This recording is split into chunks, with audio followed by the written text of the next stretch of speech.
The following content is provided under a Creative Commons license.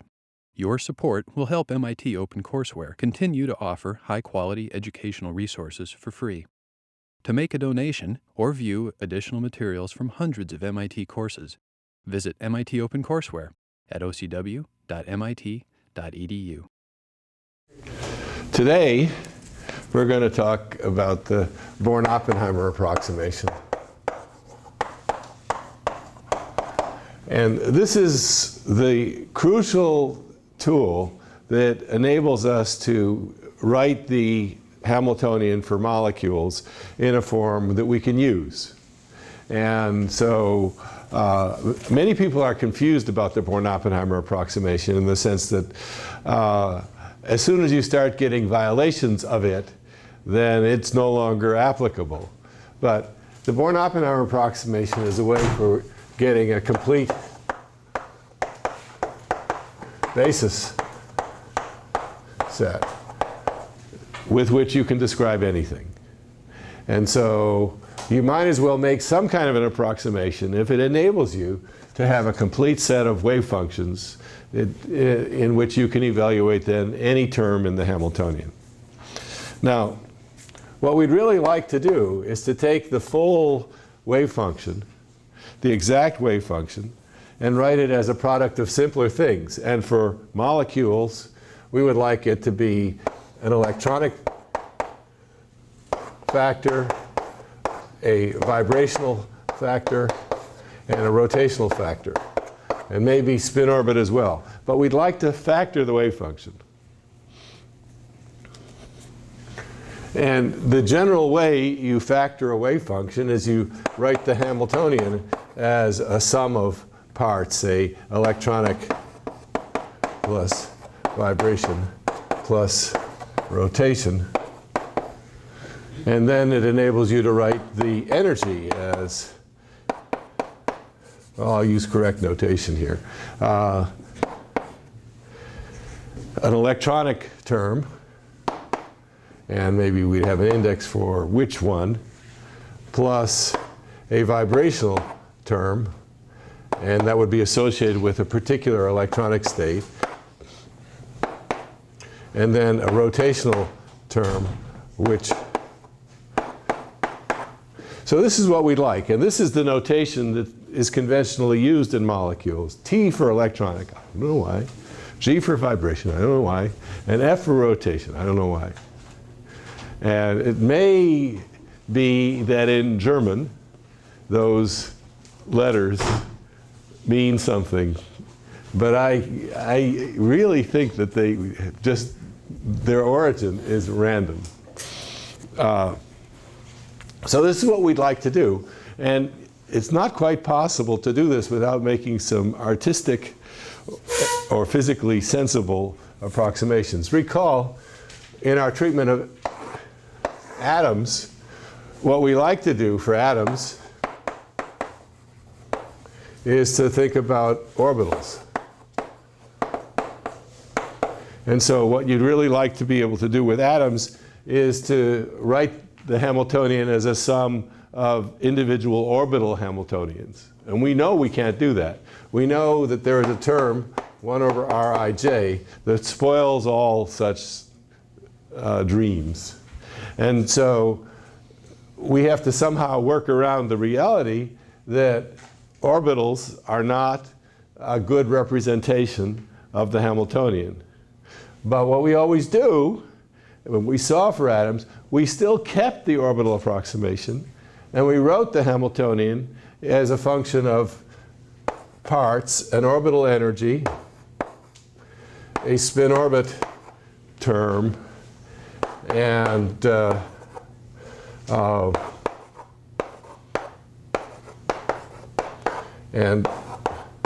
two electron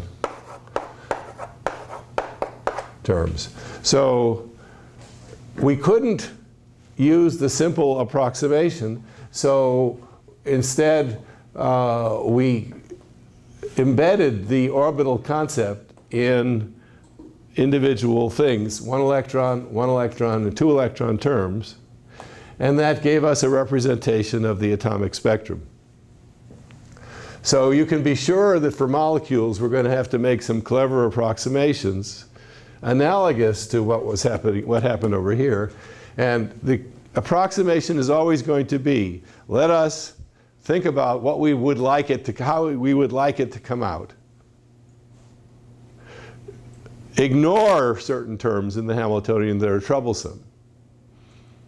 That gives us an H0 with which for which it's easy to find eigenfunctions, and those are our basis functions. Now these are real functions, and they're a complete set of functions, and using them we can then evaluate the effects of all of the terms we left out. So this is a standard procedure, and it's called the Born-Oppenheimer approximation, or at least the way in which I'm going to implement this analysis is called the Born-Oppenheimer approximation. Now in the notes you have, or that you may have, there are a lot of little typos, and they're all going to get fixed later today. But I can only find all of the typos when I'm actually loading the lecture, which means about 5 minutes before I come down here, I've finished debugging the lecture notes. So anyway, okay, so we have, for a diatomic molecule, we have a Hamiltonian, which is expressed in terms of electron coordinates, the internuclear separation, and the orientation of the internuclear axis relative to the laboratory. So we need two angles to determine the orientation of a line. And so for diatomic molecules, we have two angles that specify the orientation of the body fixed coordinate system relative to the laboratory fixed coordinate system. You have two coordinate systems. The origin is the center of mass in both, but because of rotation, the two coordinate systems are not coincident. And now normally when you have two coordinate systems, body and laboratory, you use three Euler angles. But if you have a diatomic molecule, the rotation about the body axis is not defined. And so we don't use three Euler angles. There is implicitly a third Euler angle which appears in phase conventions. So if you have somebody's formal algebra for describing the relationship of the body fixed coordinate system to the laboratory, there is implicit a phase choice, which is the definition of that third angle. And quantum chemists and spectroscopists almost always use different phase conventions. And this appears as factors of -1 that pop up in random locations, and that's an interesting thing. Okay, so what we would like to be able to do is to write this Hamiltonian in a way where we separate it out into terms corresponding to the individual coordinates. So in order to do this, we invoke a very important approximation, or we make a very important approximation. We clamp the nuclei. So if the nuclei are nailed to the blackboard, the molecule isn't going to rotate and it isn't going to vibrate. It's not going to do anything. And so if we clamp the nuclei, then we are in a position to solve the electronic Schrödinger equation. And so it's certainly true that in solving the electronic Schrödinger equation, we're going to have the same problems in molecules as we had in atoms. It's not going to be possible to write this as a simple single configuration. You're going to have to do all sorts of complicated things. But the important thing is, if you clamp the nuclei, there is an electronic wave function, which you could in principle solve for. And that's all we care about as spectroscopists, that there is such a thing. So we have an operator corresponding to the nuclear kinetic energy, and that contains both vibration and rotation. And when we do that, we get a wave function, an electronic wave function, and that electronic wave function is a function of electron coordinates, and it depends on what internuclear distance we chose when we nailed the poor atoms to the blackboard. And so what we do is we choose a series of a grid of values of R, and we get this thing parametrically dependent on R. So we have a function of R, little r and big R, and all that you need to do is to think, yes, it is possible to solve the electronic Schrödinger equation at each value of big R. How you solve it doesn't matter, that there is such a solution, and so at the end you get something which is a function of little r and big R.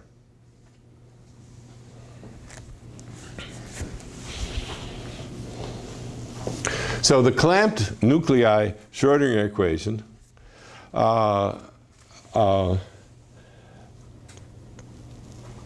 gives us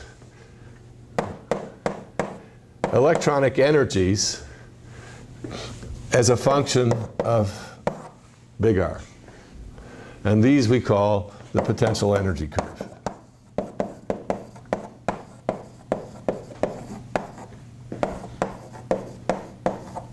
And for polyatomic molecules, it's pretty much the same thing, except now there's several different geometric parameters, and you get the potential energy surface. There are a family of related approximations. So the clamped nuclei approximation is easy to understand, but when you approach polyatomic molecules, there are variations on that. But okay.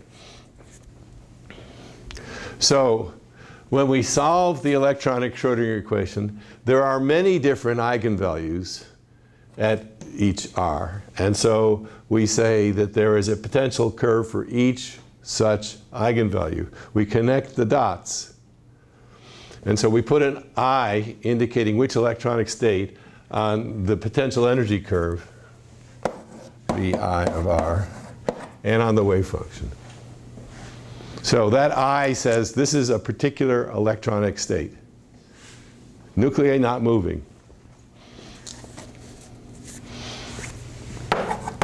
For the I state,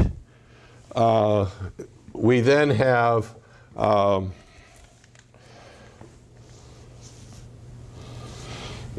so we've solved the electronic part of the problem. We have the I state, and we have now a Hamiltonian which has got everything that we didn't allow for before. So it's the rotation-vibration Hamiltonian, and it's implicitly a function of internuclear distance, theta and phi. And what we'd like to do is we like to separate this into two parts. A rotational part, which depends on theta and phi, and a vibrational part, which depends only on r. We'd like to separate, whenever we have a function of several variables, we'd like to separate it. Now, can we do that? Now, and so what we do is we say, okay, we're not going to allow the molecule to rotate, but we are going to allow it to vibrate. Or we're not going to allow it to vibrate, we're going to allow it to rotate. And so we relax, we remove the pins, but we say only one of, you do only one of these two bad things. And we then can define basis sets. And so we have a set of basis functions which are eigenfunctions of j little z, the projection of j on the body axis, j squared and J big Z, which is the projection of J in the laboratory. And so these are, this is eigenvalue of Jz, this is J squared, this is Jz. Okay, so we have a set of functions, and those are universal functions. These are angular momentum functions. And so these functions don't depend on anything except the isotropy of space. So we have these functions, and we're going to use them to simplify the electronic, the separation of variables. Okay, so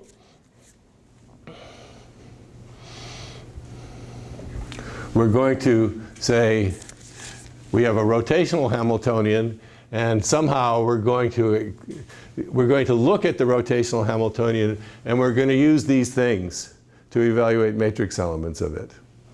Now, this thing has to be simplified. We're going to throw away certain terms here, and you'll see how this works. Okay, so we're going to define a function, a potential energy curve, which we had before, but this potential energy curve is going to have two more indices on it, and that will be Vi of R plus B I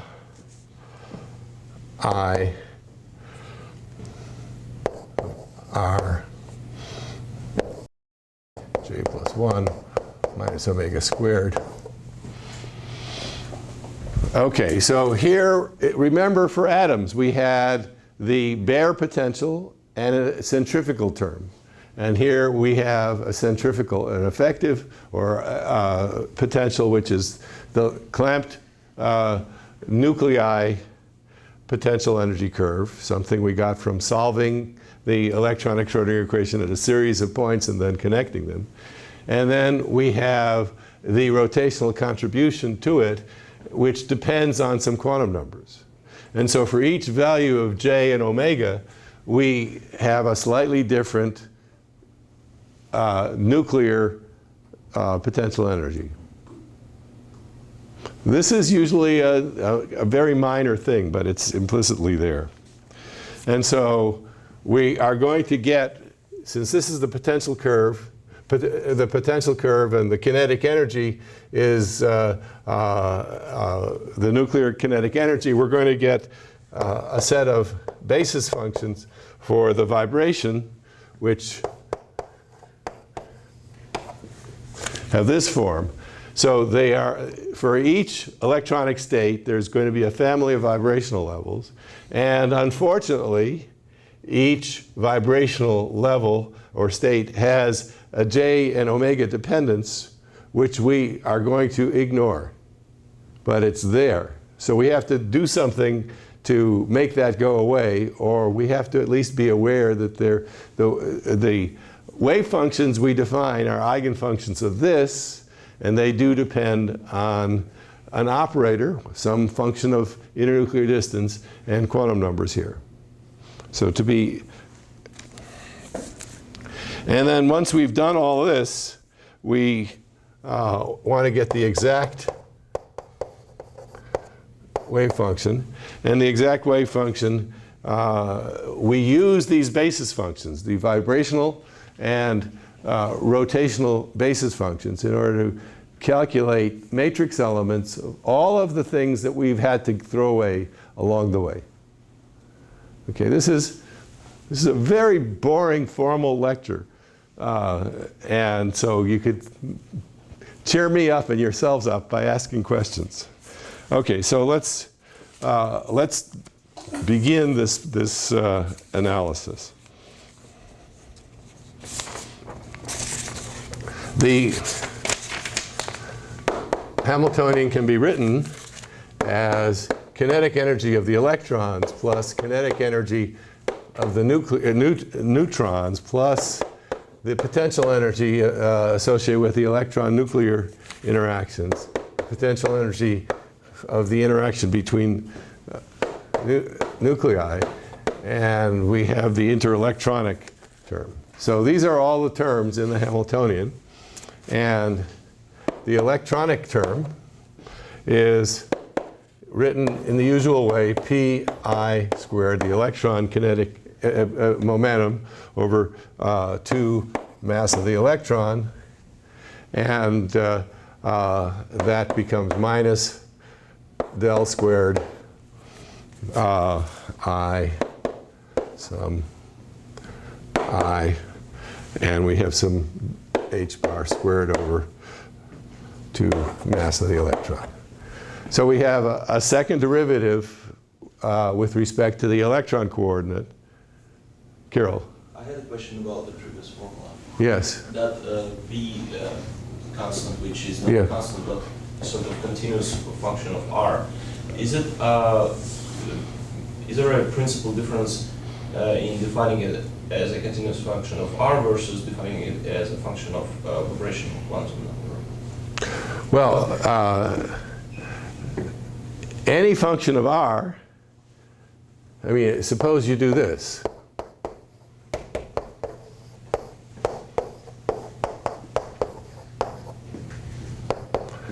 You just say, okay, we have a function of r. We'd like to have it as a function of quantum number. We just calculate the expectation value. If we know what the vibrational wave functions are, and we know the r dependence of this thing, well, then it becomes a trivial matter to write the v dependence of it.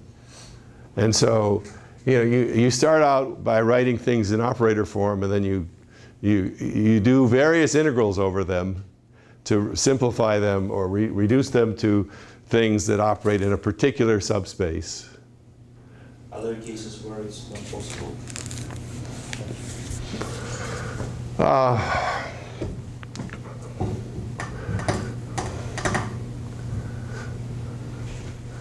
I think the answer is no. It may be that when you are dealing with a real problem, there are many interactions between different electronic states which make this a part of an exceedingly complicated analysis. But it's always possible, to say we have a potential curve. We define that by doing this clamped nuclei approach. And so from that potential curve we can get wave functions. And so we can always do this. But sometimes the potential curves you get by this clamped nuclei approximation are incredibly far from the truth. They're the truth. They're right, but you have to do a huge amount of calculations because the adiabatic approximation is grossly wrong due to a weakly avoided crossing. But we'll get to that. So it's always possible to do this, but sometimes it's not very smart to do this. Or it's not smart to use the adiabatic approach, and then you still do something like this, but you're doing it for the diabatic potentials. And so, the thing that you want to come away from in this lecture is to understand what went into the adiabatic approximation. And if I get to the end, then I'll talk about, okay, well, when is the adiabatic picture a bad picture? And when how do you go to the diabatic, the opposite of adiabatic, and why? I'm sure I'm not going to get there because I'm going very slowly. So we have this Hamiltonian consisting of many terms, and this one is kind of trivial. We have the nuclear kinetic energy term, and so that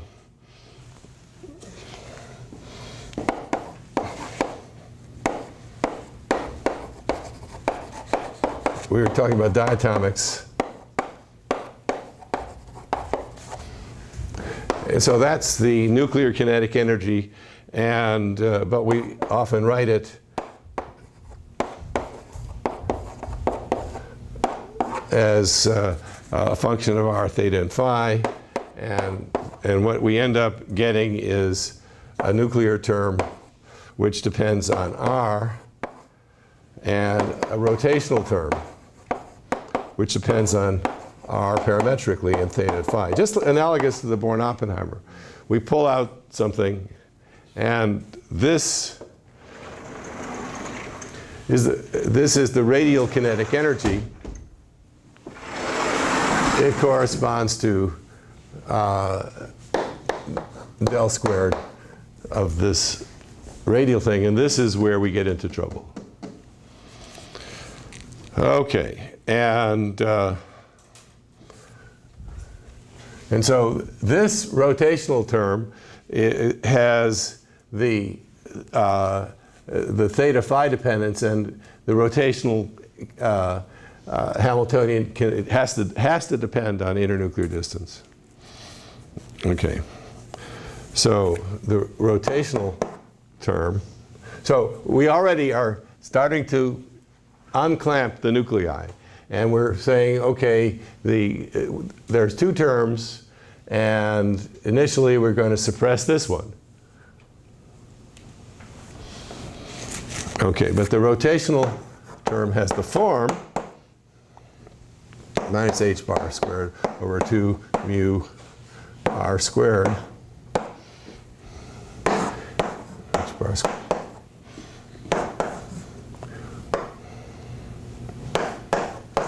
We have a notational problem. This is internuclear distance, and this is nuclear rotation. Unfortunately, we call the rotational angular momentum of the bare nuclei r. But we get rid of this really, really fast, because we always rewrite this thing and in terms of more familiar angular momenta. But notationally, that's what we're stuck with. And so r is j minus l minus s. So this is the bare nuclei angular momentum. This is the total angular momentum. This is the electron orbital angular momentum. This is a spin angular momentum. And this is a vector equation. This is a correct equation. There is one useful thing about this for diatomic molecules. This guy is necessarily perpendicular to the internuclear axis, which is what leads to this ambiguity of that third Euler angle, because you don't need it, but it's implicitly there. And so there is no projection of this on the body frame. This does project into the laboratory, and so excuse me. So anyway, this is an angular momentum. We're going to be doing stuff with it. And mu is the reduced mass.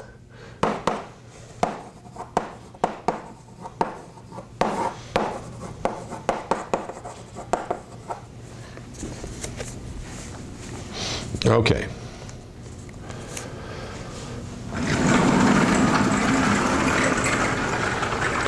So there's a lot of stuff here that I'm going to skip over, but we have two coordinate systems that we're concerned with. And we use capital letters for the laboratory projections and lowercase letters for body fixed projections. And we're going to see, we're going to look at things like this. Now, we want to write the Hamiltonian now as a function of an electronic factor, a vibrational factor, and a rotational factor. And we're going to write the energies as the electronic vibration rotation, and we could even include spin in there if we wanted to, as Ti plus Gi V plus F I V J. This is our goal, and we're going to achieve this goal very soon. And the wave function, if we can write this Hamiltonian in this way by making clever approximations, then the wave function is going to be expressed as an electronic factor a vibrational factor and a rotational factor. So this is the kind of thing we're hoping to do, and we'll do anything at all in order to achieve this goal, including lying. So the Born-Oppenheimer approximation now allows us to say, well, since the electrons move fast relative to the nuclei, it's probably a good idea to let the nuclear kinetic energy go to 0. It's not true that it's 0, but it's a reasonable thing. It's not going to cost you too much in neglecting this. It will be a good basis set, and the things that come from neglecting this can easily be fixed after we've defined functions. So the Born-Oppenheimer approximation is something, it's an example of a fast-slow separation that is really a good separation. For separating vibration from rotation, we also make fast, slow approximations, which is not good, much worse. And so there are many times when we impose a separation of coordinates by saying this is fast and this is slow, and it's a Born-Oppenheimer-like approximation, but the approximation is much worse. But this is a great example of seeing, okay, we do this, we take something out, it enables us to write the wave functions in a clever way, and then we bring them back and we evaluate the consequences of our neglect, and we put it in, we have an exact result. Okay. So, you know, at the beginning I told you what we would do. We would clamp the nuclei, we'd solve the Schrodinger equation, we'd get the potential energy curves. So I'm not going to repeat this. But now, so we've done that, and we've got our, we've clamped the nuclei, we've got our potential curves that we defined point-wise, and now we want to ask, well, we have a nuclear kinetic energy term, del squared, and what are the consequences of ignoring it? So what does this do? And so suppose we have del squared operating on a product of two functions. We use the chain rule. And so this is going to be equal to del A B plus del A del B plus, now we bring the other guy in, so we have, so we'll have a del,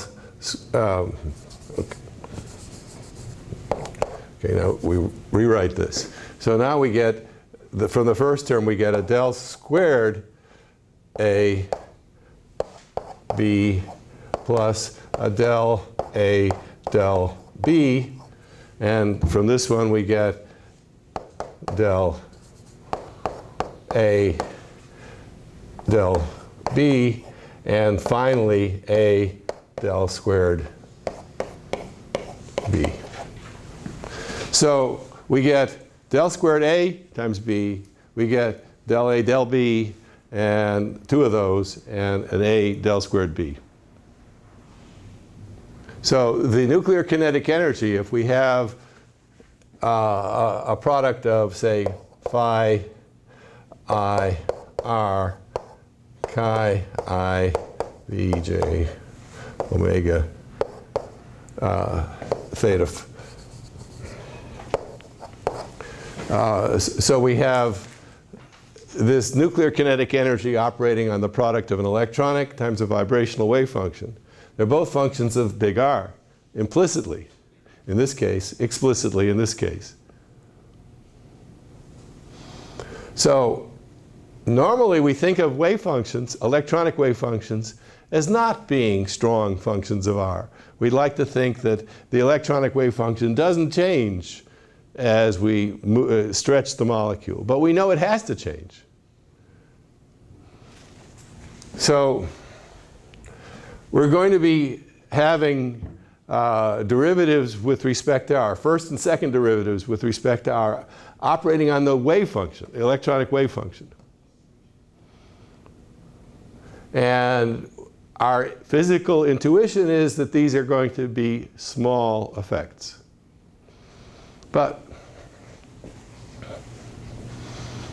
suppose we calculate the potential energy.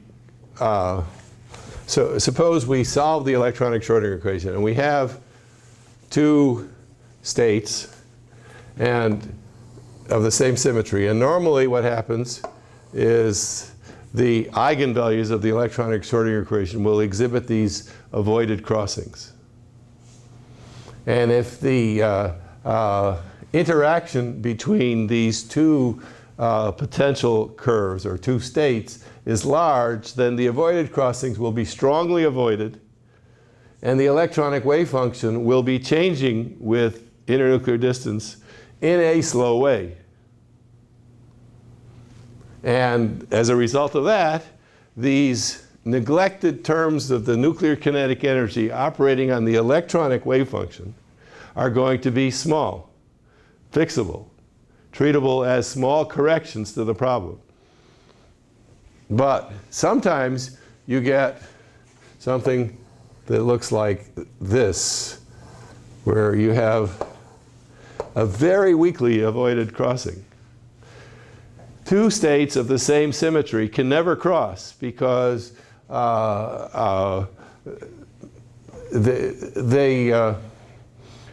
if they have the same symmetry, there will be matrix elements of the Hamiltonian between them, and sometimes those matrix elements are so small that they get really, really close.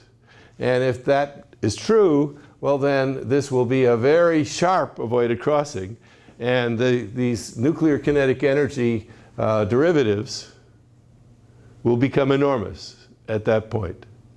And when that occurs, the adiabatic approximation is completely horrible because a neglected term gets big. But you say, well, this thing, all I have to do is close my eyes and pretend it's going to cross,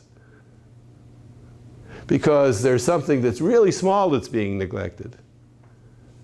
And that's called the diabatic approximation. It's the approximation where, in fact, you do insist that the electronic wave function doesn't change abruptly with R. It changes in a trivial way with R. And then this little avoided crossing is a small perturbation. It's an electronic interaction energy that connects states of the same symmetry. And so you go to a different representation, the diabatic versus the adiabatic. So this is something that puzzles people a lot. How can the nuclear kinetic energy act on the electronic wave function? It seems mixing of metaphors. Nuclear, electronic, they're different things.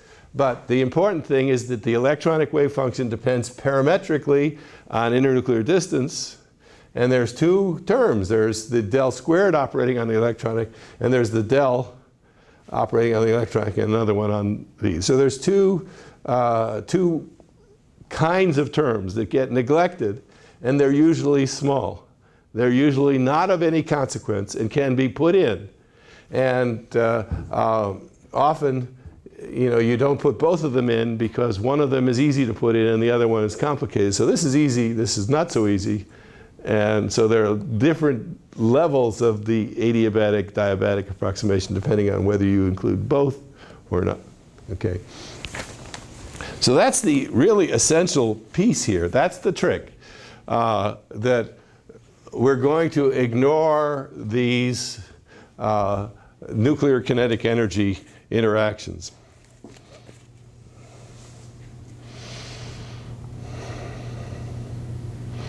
Okay, so Can I ask one sort of backup question for a second? absolutely. So,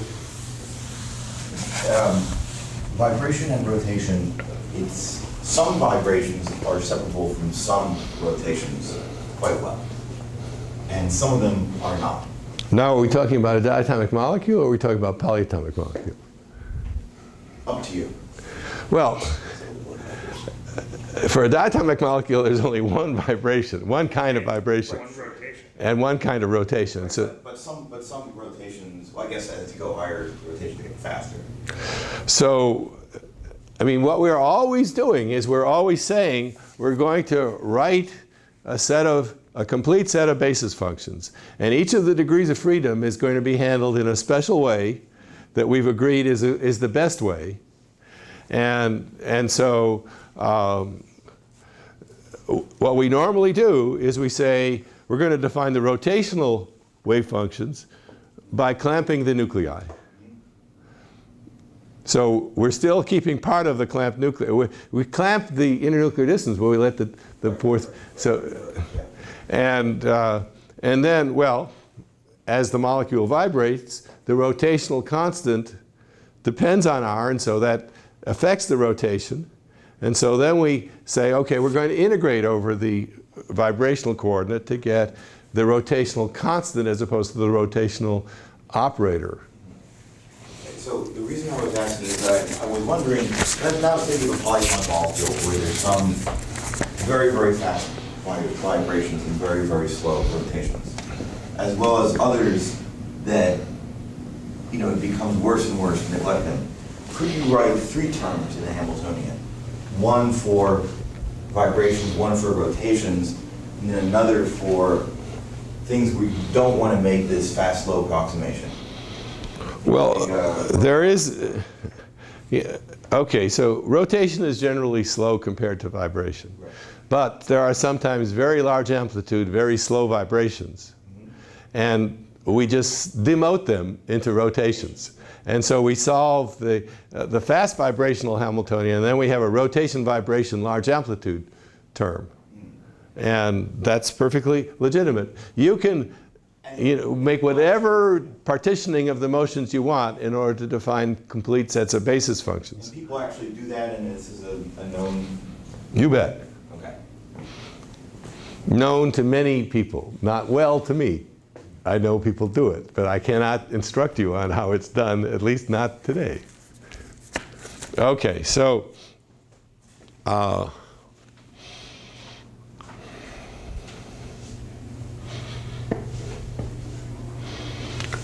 we have, for an electronic state, I don't want to do that. We have the Hamiltonian now. We've explained what we're doing, and we have a nuclear kinetic energy term. We have h bar squared over 2 mu r squared. This is called the rotational operator. And then we have h bar squared minus 2 r squared. I just put this in here because when you apply an angular momentum function to a wave function, you get always a number times h bar. And so that's just canceling that. So that this is just numbers, no units, and this everything, all the units are here. So we have found a procedure to simplify the Hamiltonian, to write it as nuclear kinetic energy, nuclear potential energy, and rotation. This is not the truth. This is just what we do. This is H0. And we already know that since this involves motion of theta and phi, and this involves r, this couples the vibration to the rotation. This is a bad term, but it's not a bad term in that it makes big problems. It just says we have to do some algebra. Okay.